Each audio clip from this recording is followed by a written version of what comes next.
Hello, I'm Zachary Schufley, the Director of Coaching for ESS Academy. So why does the Academy exist?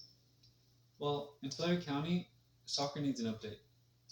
I grew up playing in Lindsay, in Farmersville, Tulare, Exeter, Porterville, and in West Elliott. I found myself not prepared for many trials and opportunities that I had in my teenage years.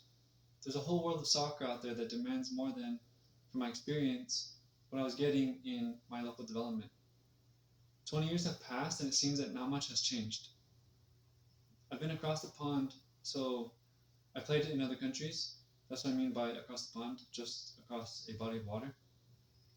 I've lived through the harsh demands of the game. I became better because I needed to be. I don't feel I was getting the proper education and things like that. Just because time and time again, I was falling short of success with ID camps and other opportunities. Now I want to help other players in the area. I don't feel, well, it's not that I don't feel, but it doesn't feel right to take my expertise somewhere else when there's a lot of talent here. And the way that I think about it is, who would I be to forget where I come from? The Academy is dedicated to guiding athletes. I'm dedicated to guiding athletes from grassroots to the professional game. Now, that doesn't mean placement, but rather me acting as a guide. This could be pointing to which doors to knock on or which path to take and things like that. So with that being said, the Academy cultivates a culture that marries, so like marriage between men and women, it marries technical mastery with mental resilience, ensuring players not only survive but excel under elite levels of stress. The Academy brings FC Barcelona-inspired methodology and MLS Next proven results to athletes committed to a genuine, lasting transformation. Your child doesn't need more pressure. What they need is a better post-game plan. Is one tip that protects confidence and accelerates growth starting tonight, and that's delayed criticism. So with that being said, we'll be going over mindset and parent roles. So parents, avoid criticism immediately after games. So right after the game ends, bite your tongue, hold your tongue, however you want to understand that, just don't talk about it. Allow a cooling off window before heavy feedback is given. Your kids are already hard enough on themselves. So, an example, are you a car critic? You. Are you a car critic? Your child may experience toxicity overload. So it's like being poisoned. Toxicity overload. Most players already experience the negativity from themselves, and after loss, you're just making it worse when they look to you for support. You're their parent, you're their safe space, or at least they'd hope for you to be that. And you know, if you're poisoning them, it's not so good for them and it makes it a lot harder. Are you a post-win critic? Right? So they win the game and you're still telling them things they could fix instead of just letting them appreciate and enjoy the win. This sets the stage. Being a post-win critic, it sets the stage for a potential negative long-term relationship with your child. This applies outside of sports as well. They could start to resent you and things like that. Let your child have 3 to 6 hours or a sleep cycle, so one evening or one night, before heavy criticism is given. This gives everybody a break to process emotions and refine their thoughts, allowing for the future conversation or criticism session to be better received. Negative self-talk and any immediate criticism severely affect confidence in your child, especially if they're down on themselves for losing. For example, let's say that the other team's player says a rude comment after the other team wins. You know, that might be followed by the coach criticizing the whole team. Now, for this play, this set piece, that set piece, well, ultimately, they have to endure even more criticism in a car where they can't get away from you. They're not just going to open the door and get out. So now, goals versus presence, right? Hold off on big goals and enjoy where you are today to avoid unnecessary suffering. It is okay to have goals, but I would think that it is wise to learn to enjoy where you are instead of worrying about what's next. And that's something that I made a mistake with. I was always worried about what was next. I never fully took advantage or enjoyed the environment that I was in, and the coaches could tell. Trophies don't build players. High reps, quality reps, and gameplay do. And that's ESS Academy's approach for ambitious families. Being part of the academy, there's an emphasis on performance. We train to become undeniable. Now, undeniable doesn't mean that you're going to be guaranteed spots on any team in the future at any level. But what it does do is, if you are truly undeniable, you will be considered an asset anywhere you go. And even though you might not get chosen every time, there is a much higher chance being undeniable as a player than you will be in that pool of players for consideration. And that's always better than not being considered. So, high volume, high quality reps. Why volume and intention beats badge chasing? It is okay to have goals, to have a goal that you are very far from. Again, I think it is wise to learn to enjoy where you are instead of worrying about what's next. There were times when I was focused on what was next, right, and going pro, playing in college, and things like that. I wasn't fully there and present in the moment, and the coaching staff could tell. This behavior and mindset may have affected some of the relationships that I had with the other players, my interpersonal relationships with the coaches or my teammates. I was very closed off and things like that, and I would say that it became obvious. That being said, an overly forward-thinking mindset doesn't always benefit you. In most cases, for me, it was better when I was there and present and contributed emotionally, socially, and physically, and tactically to the team. As parents, you are free to choose how you raise your children. I would ask that you think about it.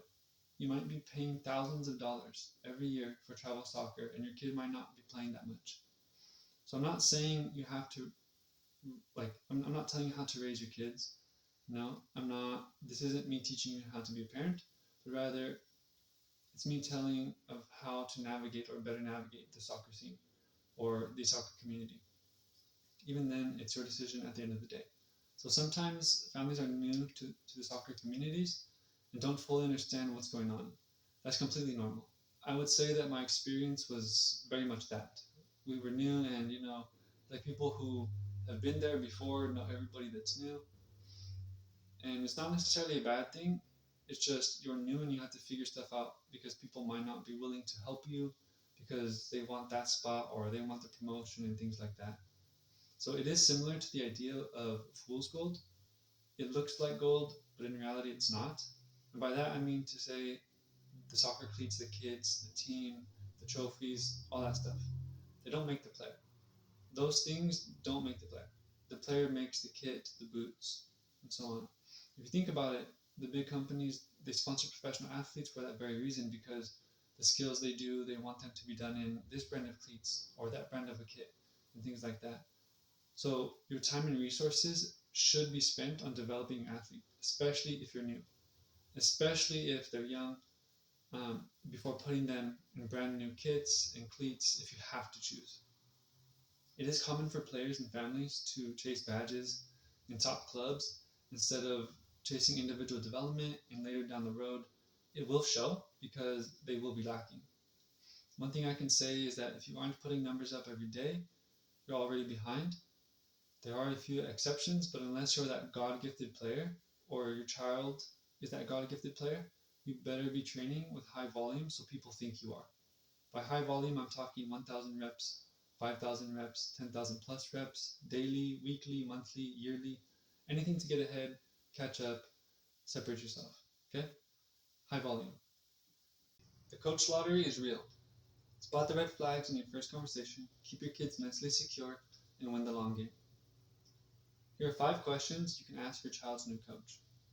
Number 1, how do you balance teaching technical skills with tactical understanding for my child's age group? A simpler question could be, what is your player development approach? These questions reveal whether the coach focuses on long-term growth or just short-term winning. For number 2, how do you give feedback when a player makes mistakes? A simpler question could be, what is your communication style? These questions help you see if the coach builds confidence or creates fear. And for number 3, what matters more to you? The team's record or each player's progress, and why? A simpler question could be, what do you prefer, individual growth or team results? These questions show the coach's priorities. For question number 4, you could ask, what does a typical practice session look like in your program? A simpler question could be, what is your training philosophy? These questions let you hear if practices are structured and engaging or not. And for number 5, how do you keep parents informed about their child's development and role on the team? A simpler question could be, how do you see parent involvement moving forward? So these questions will let you find out how transparent and communicative the coach will be. So it's important to know that not every coach is aligned with development. I would say expect a coach lottery, whether you know you signed up for one or not. Again, not every coach is the same. You don't always get to pick your coaches, but you can find another one. Some coaches literally tell kids that they suck. Don't even get me started on that. It's absolutely terrible. They show favoritism and they believe, well, I believe that they behave like crabs in a bucket. If you've ever seen crabs in a bucket, any crab that's getting out or has a chance of getting out gets pulled back in by the other crabs. Essentially, they don't want you to succeed in any way. That's how it could be understood. That's the way that I understand it. It's not worth a tournament or a trophy in copper to gold division. Run from those coaches. Too toxic. Unfortunately, many clubs do not manage their team leaders well for reasons like a coaching shortage, or they might be having little to no experience. Your child's mental health is more important for their long-term growth than staying with someone who is only going to bring them down like the crabs in a bucket. If you have an average coach, winning is not that important. Development is. Game experiences. The more games, the better. Actually, like pickup games, playing with siblings, friends, and so on. If you have an experienced coach, winning is much more important.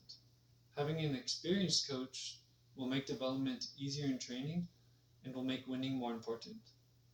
Often, an experienced coach will play those who will score the goals and then they'll sub in everyone else at halftime. As the score gap grows, more bench players will play. And it acts as a good buffer. And in my experience, 3-0 by halftime allows everybody on the bench to play. How important is winning? I'd say that it varies. I'll be going over the league spectrum and how winning emphasis changes in that spectrum. So, within the range of grassroots to high level competition, it can be said that winning importance varies by level. Maximum effort is allowed in all levels and can even increase the likelihood of moving up to something more competitive sooner. Grassroots is more about fundamentals and having fun and discovering a love for the game, which is basically like the kids running around having fun and maybe making a friend or two along the way. In grassroots soccer, you have different options like your city's recreational league or something like the AYSL league and so on. Winning in these leagues is not that important, but it's still very good to be winning games as it can translate to success later in life, even outside of sports. Just learning how to succeed in the face of any kind of adversity is great for later success in life.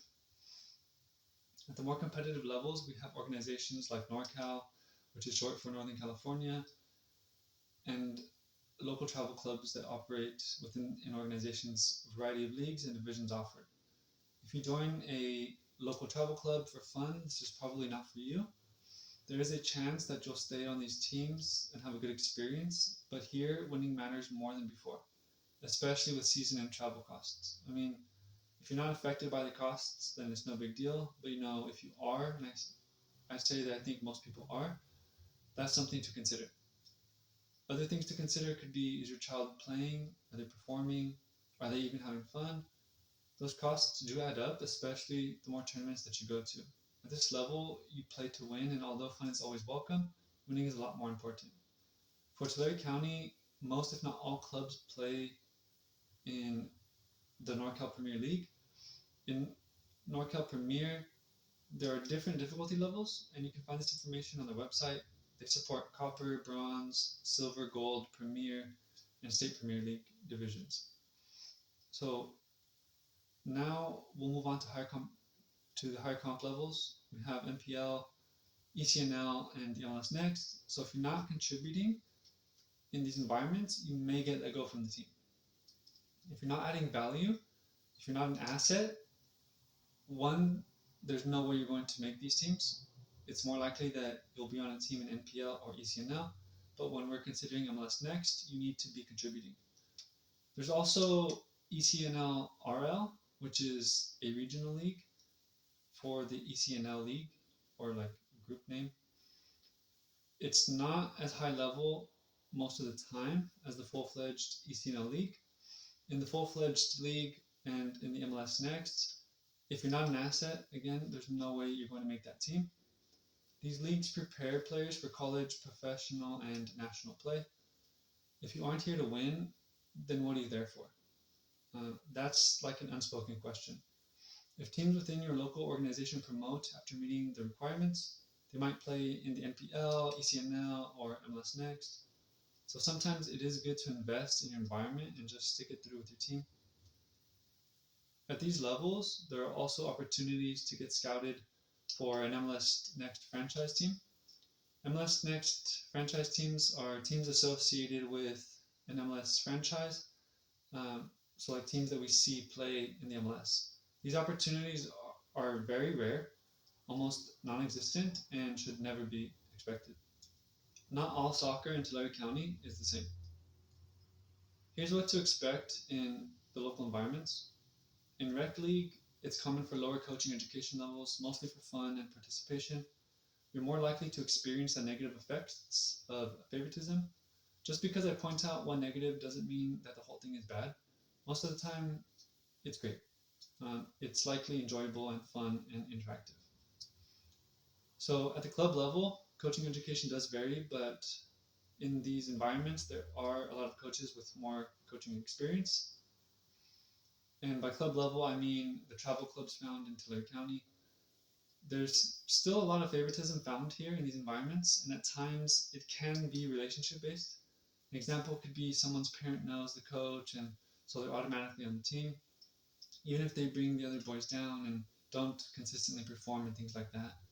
I mean, it's not just soccer, it's like this in many places. It is unfortunate, but I would say expect it so that you're not surprised by it. I'd also expect pettiness at times. It is very competitive, and some parents feel entitled and think it's okay to lead with their ego.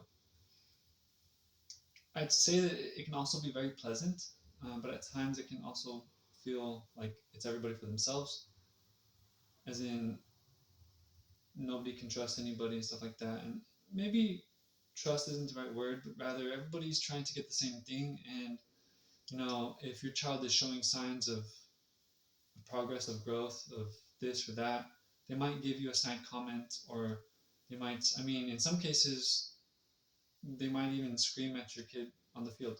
Who knows? Sometimes the parents really lose themselves and forget that there's a code of conduct. Again, it's unfortunate, but it does happen. And, you know, if you expect it, you're not surprised by it. Tournaments can feel like mini vacations where the parents get together to drink, eat, and have fun after all the games.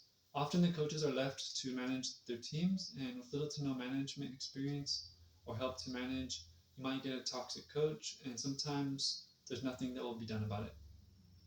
So, as an example, the club won't remove a coach because they might be short on coaches. Again, run away from these coaches if you can. And in most cases, you can. If there's nothing done about it, your kid is struggling with his confidence and self worth, and their leader, their coach, is telling them that they suck, amongst many other things. But again, it can also be very positive and encouraging. Just because I shed light on some of the negative things doesn't mean that most of the time it's bad. I'd say it's really just, well, I would say that it really just depends on who you get in the coaching lottery. Again, you didn't know you signed up for it, but you did. So now at the high school levels, it's very competitive, but it's different than travel club, and it's not uncommon for players struggling to get playing time with their club to get more minutes with their school teams in high school, junior high, and so on. Often, the coaching staff is made up of teachers or other staff members at the school, so again, there are times where it can be a coach lottery. Season performance can vary season to season depending on the coaching staff and the player pool available. This can be a very good experience for players. In my experience, it was a lot more competitive in club, and so then I went to high school and it was still very competitive, but I ended up doing very well compared to club, and I would say that I had a nice experience. Going from high school to college for sports can be challenging if the school does not have many connections. Team performance always helps with playing in college.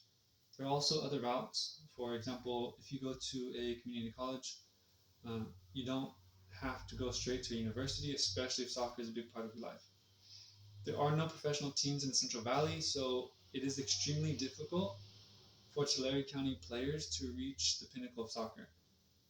It's non existent, like it just doesn't exist. We don't have it. And so we are forced, because of that, to leave home and become journeymen and women.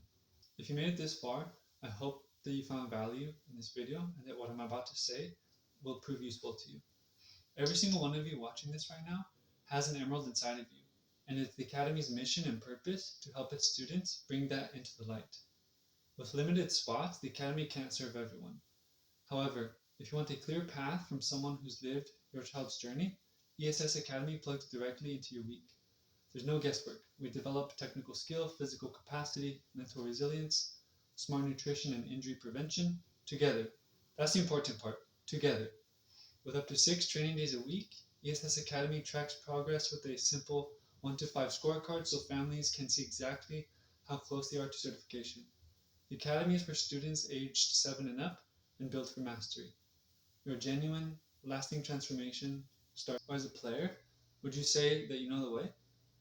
The path from grassroots to collegiate and professional soccer is challenging, especially if it's your first time on this journey.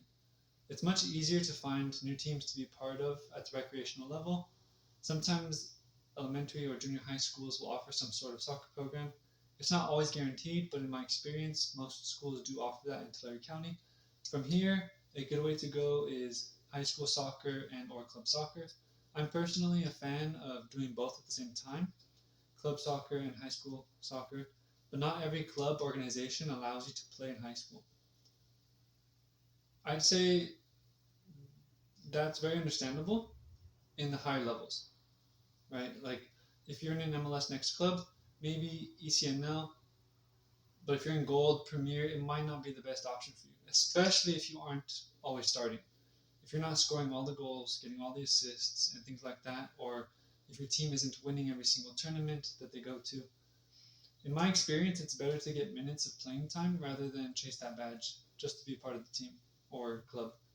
I say this because personally, I was a South Valley United player, and back then when I was in high school or transitioning to high school, it's been a while, so I forget all the details, but everybody left for a team in Clovis, and it was a similar situation to that which I just covered. Now, I say everybody, of course, not every single player. Players, including myself, stayed behind, and so I did, in fact, though, go over to Clovis to check it out. It was very crowded, very competitive. We had to drive an hour to train, and that was the whole club or anybody that went. All the different age groups pretty much went over there. Again, not everybody. I ended up staying behind with some other players. It ended up working out for me. I was able to continue playing in high school and club, and I got double the games, so I got double the experience, and I ended up really branching out as a player. I was a Valley champion as a freshman and ended that season's run as a state finalist, placing second. From high school and club environments to college and professional soccer is where it gets complicated and much more competitive. One thing that I have observed and reflected upon is the entitlement a lot of parents have regarding their child playing in college or playing professionally, domestically or abroad. It's like they behave as if they're owed something, and they might not even know how to develop their children properly for soccer, but they're just so sure that their kid's going to play at the next level. In my experience, it's often somewhat toxic. The reality is, unless your child is consistently outperforming, and I mean consistently, not every other game, but every single game, unless they're consistently outperforming their peers and competitors, you will likely need to be a journeyman or woman if you are seeking to play professionally. Not that many people watch the leagues around here, and unless you're going to ID camps and other events like those, you're very likely not going to get a scholarship or any interest at all. I will say that over the last 20 years, there really hasn't been that much of a difference. I haven't really noticed change, I suppose. Little differences, but in 20 years, I've gone, I've come back, and not much has changed. I was going to say that's partially, but I think it's more appropriate to say that's primarily why I opened ESS Academy. I didn't want to feed into a comfortable system. I'm not really trying to disrupt it. I just want to offer better for the place that we call home. Having gone ahead of this new generation of players, I can say that there's a feeling of being an outsider when you go to these trials outside of Tulare County. Maybe the players you go up against grew up together, played in the same club, same schools, all that stuff. And also, in my experience, there are times when a club will choose a homegrown talent just for the sake of claiming that they had a homegrown talent signed to a professional team. Is it fair? Not always. However, it is a reality that we have to endure. We are competing with the disadvantage when we have to travel. Because of this truth, I think it's just fine to provide something here in Tulare County that could give players the edge, or possibly down the road, provide an environment that is highly competitive, either semi professionally or professionally. With what I just said, I do hope that you get value as the viewer and insight into what the path forward for players could be like. For high school soccer, I say that performance does matter. If you want or need a scholarship, it really matters. Sometimes you just don't have access to a good program, so the networking and ID camps, summer camps, and events like that will be where your attention and resources should be focused. One mistake that many people make is they're set on a certain Division One university where it is unlikely they will be selected to play there. Nobody's really watching Tulare County that much. Things are changing a little bit, but it's more like the successes today are more built off of the backs of those that came before them, including players like myself. We kind of set the standard and we paved the way through our errors and flaws and all of those things. And now things are setting and starting to be good for more and more players. If your child is not part of an elite program and winning championships, it is even more unlikely that your child will be selected. And if they don't go in person to a camp, for the coaching staff to see them, it's going to be very hard, and it's the same with club soccer. Unless you're going to top level tournaments and winning or going to in person events so the coaching staff can see you, it is highly unlikely to find success. It's really all about attention, not in a toxic way, but who's looking, who's watching. The unfortunate truth for Tulare County is we lack quality soccer education. And if it's all we have, it might seem good, but in comparison to other counties, even within California, it's not so great. And people are just none the wiser about it. I do see things changing slowly, but again, in the 20 years, we still don't have a professional team of our own. And there's talent here, right? There are players who become professional from the area, but we are forced to go elsewhere, and there isn't an option here. There's no opportunity. This will sound upsetting for some. There was a ranking done by WalletHub showing that Visalia is the least educated out of all metropolitan areas analyzed in the US. Visalia sits with a rank of 150 out of 150 since August 1st, 2025. The article also states that, in fact, almost half of the top 10 cities were found in the Central Valley. Whether you agree with the article or not, this is what the world is saying about Tulare County. For those of you watching who are not soccer experts, I'd ask you to think about the idea that if Visalia is ranked the least educated city in the country, is our soccer education much different? What is the likelihood of playing professionally out of high school or from club? It is less likely in all of the lower divisions in the sport, but not impossible. If your child is not selected from high school, college, or club to play professionally, that doesn't mean it's the end. It doesn't need to be your final stop.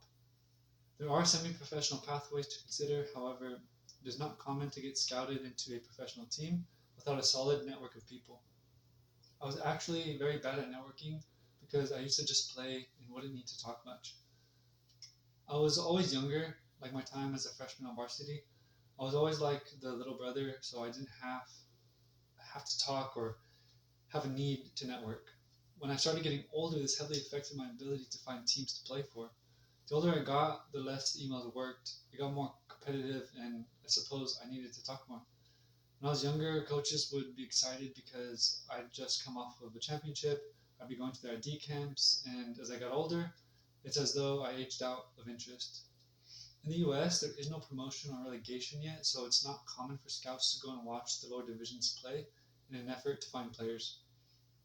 So if you think you'll play in the UPSL and get scouted by an MLS team, that's super unlikely. Of course, this is not impossible and depends on the player, the scout, the team, the stats, the timing, and so on. The reality is, depending on the scout, it could be more work than it's worth. So, in their eyes, it's a waste of time to scout the UPSL and the other lower divisions. Having a good network of people to contact helps tremendously. This network can be grown through in person interactions, social media like Instagram, Facebook, and LinkedIn. With that being said, a road less traveled is for your child to become a journeyman or woman and go to another country to find a lower division team to play for and work their way up. It is good to think of it as a career. You start at the bottom and work your way up to a higher position in the company or in the organization. Another way to frame it could be your child gets an entry level position in the organization and over time promote their way to middle management, followed by upper management, and finally earn an administrative role within any given team or business. If you can reframe your mind, that can really help you succeed as well because you're not going to go somewhere and blow all your connections due to bad behavior and things like that. Basically, behaving in an unprofessional way.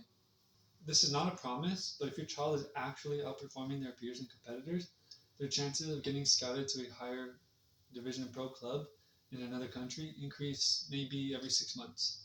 You're consistent, committed, 6 months playing against other pro teams. That's where the eyes are. Even if it's not on TV, people are there watching and talking. Somebody's brother, mother, uncle, girlfriend, grandfather might know somebody. It could be a taxi driver. It's literally anybody that has those types of connections. The point is, you're getting that exposure, and every 6 months, you're further solidifying yourself. And someone might say, "Hey, did you see so and so?" If you can reframe your mind and instead of wanting it in the first month or the first week, you dedicate 6 months at a time, especially if your child is younger. If your child is 21 or 22, they will have a little more time to develop. Obviously, the younger the better, but all hope is not lost for the slightly older young men and women looking to play in the pros. If NCAA collegiate play is your goal, be sure to sign up your child for with the NCAA Eligibility Center. This is commonly overlooked and players find themselves ineligible. Also, if you take the path less traveled, it will serve you well to know that most countries only allow you a handful of months to visit them before needing to return home to reset the visa timer.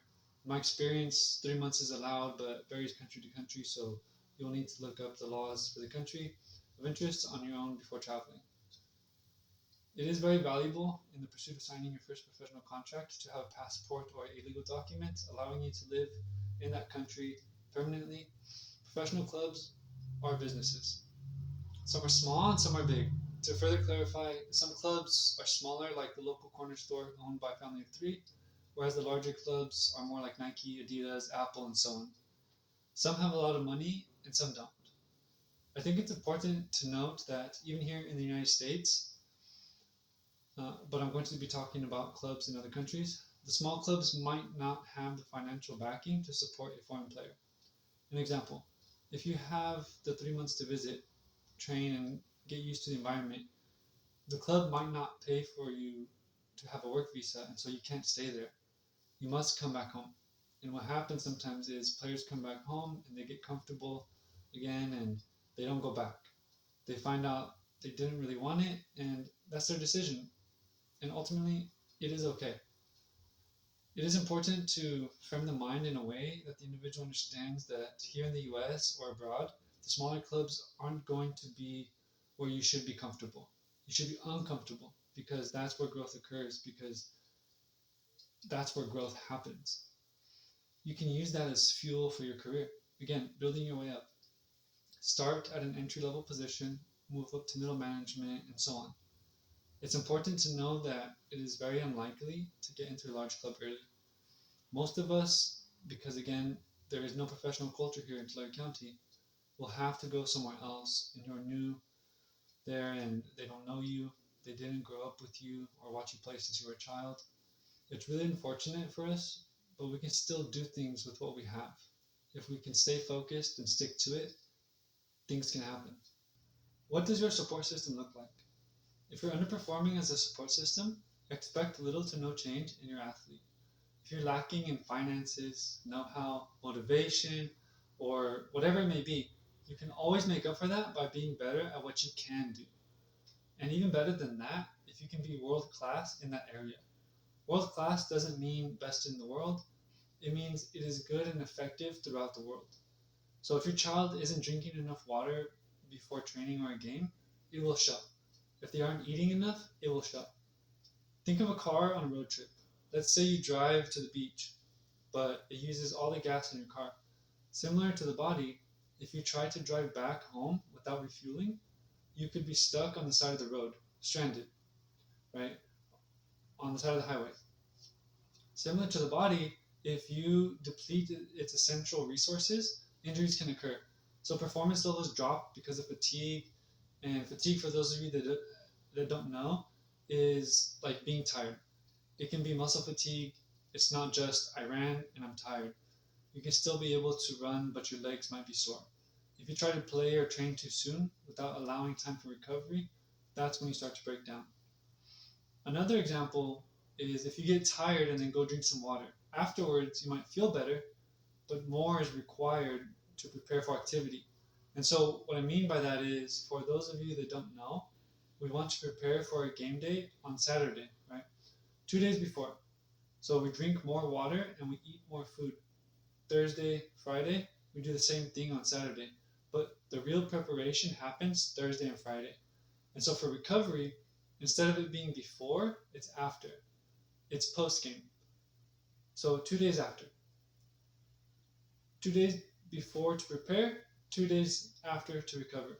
And of course, you're also recovering on game day, but it would be wise to stretch the recovery protocol 2 days after a game. So back to the car example. You're ready to go home, but only filled your gas tank, let's say, a quarter of the way. So that would be equal to 1/4. You won't make it home without having to stop for gas again, or you'll be stranded on the side of the road. With sports, it's very similar. The athlete needs to fill his or her tank in preparation. With this tank example, the logic applies to food and water. We don't really ever get down to 0% water in our body. So, just for an example, let's say we were operating at 90% water and we have a game or hard practices 3 days in a row and we go down to 70%. Now, this is just for the example, it's not advice or scientifically accurate, but the logic applies. When we get dehydrated, that means we are lacking water. And so, what can happen is the body will prioritize certain organs and it will pull resources from other organs to prioritize the more essential ones. For example, during dehydration, your body will prioritize hydrating your brain rather than a less essential organ. And so, it does what it can to get water from other parts of your body to the brain. We don't want that because then you can't function properly. You're not getting the right hydration equally to all the parts.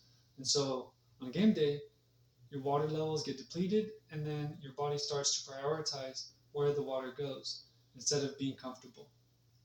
So for those of you that have stayed with me until the end, I'm thankful for your time and I value your attention. For those of you that are in Tulare County, just know that your genuine, lasting transformation starts with ESS Academy.